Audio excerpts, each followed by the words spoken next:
So this is an Anilam digital readout. This has glass scales on the y-axis and on the x-axis, full length.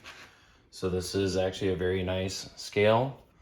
This is eye gauging, which is just a eBay special, but it does work. Everything on the machine works perfectly as it should.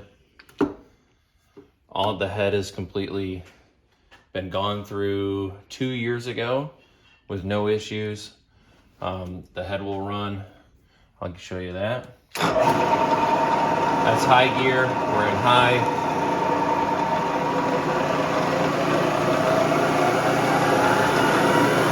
It will go.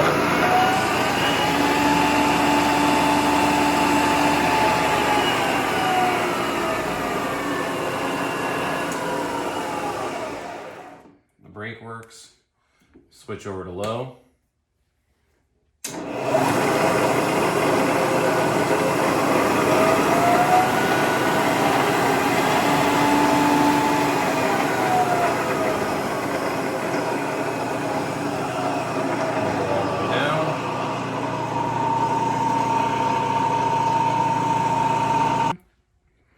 The boring feature does work. To engage it is over here.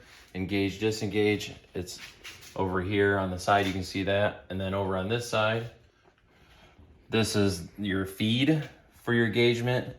So you'll have 3 different increments on the side, all those work. And then as you pull and push this button, I'll show you here in a second, it'll feed down and feed up. So that's in. Excuse me. So if you pull out, it'll engage.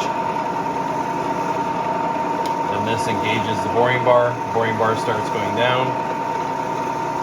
You put a little bit of pressure on it, that'll typically run real nice. Get to wherever you're going, stop it, reverse it, and you can even backbore back out of your hole if you want. You can change the speed on the fly.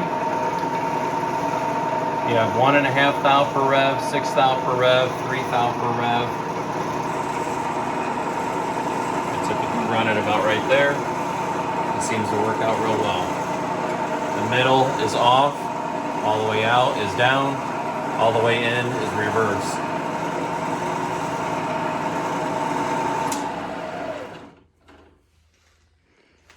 Shut that off.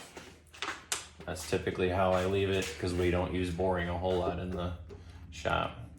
Your quill lock works just fine. Your depth gauge works good. It's a good solid mill. Head is in really good shape. It's a 230 3-phase or 220 3-phase, and then it's got a basic inverter on the wall right there. You can see the light turn on.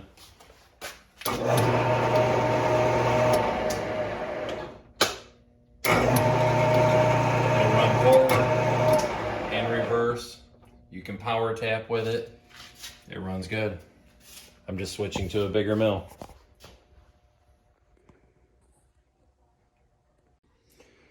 All right, I'm trying to show you a little bit of the play that's in the saddle and also in the table. So this is the mag base all the way down here on the very bottom of the knee. If I push in, I get about 2. And about 7, 8 if I put all my weight into it. So I can get like 1, 1.5, 7, 8. So that's from the table all the way to the knee. So if I now go down to just on the saddle,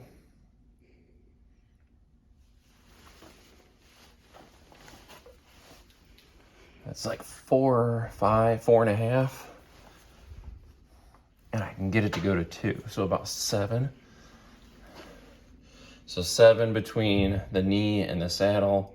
And then between the knee and the X table, what was that, like 8 or 9? All right, this has been a manual mill its whole life. It does have some play in the threads between when this moves and when this moves. So if I zero these out, so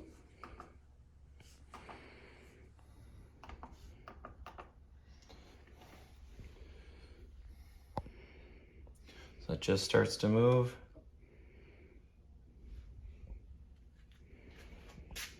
Just starts to move again.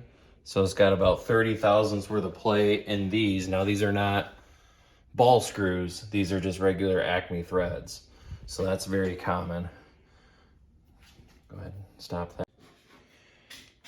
One last little thing is all of the locks work on the machine. So the knee locks, that's just good. The Y locks, X locks. It has a really good oiler on it. It's always had Vac 2 in it. And then it does have a switch for a coolant pump that's down in the bottom.